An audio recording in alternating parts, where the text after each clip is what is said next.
কইরা বইরা গেছে বন্ধ ফিরে গর্বকামে মারা আলোচনা চাইছে রে কিছু আলেমালা ফিকির কইরা দর্শক বানাইছে রে বর্তমানে কিয়ামতের আলামত আইছে রে বাজার কিয়ামতের আলামত আইছে রে কিয়ামতের আলামত আইছে কিনা আরো জোরে কোন আইছে কিনা এখন বাস্তবে প্রমাণ আছে কিনা এলামদারে বিক্রি করে বর্তমানে আলেম সমাজে বিক্রি করে হাইতেছে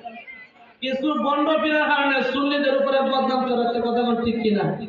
বর্তমানে আচরণা বিচারণা দেশের মধ্যে কোনো সংশ্লিষ্ট বিচার সঠিকভাবে অনেক জায়গা পাওয়া যায় না কথা ঠিক কিনা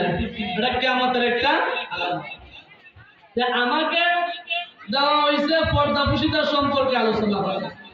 যে আল্লাহ পাক রব্বুল আলামিন নিজেই কোরআনুল কারীমের মধ্যে ইরশাদ করলেন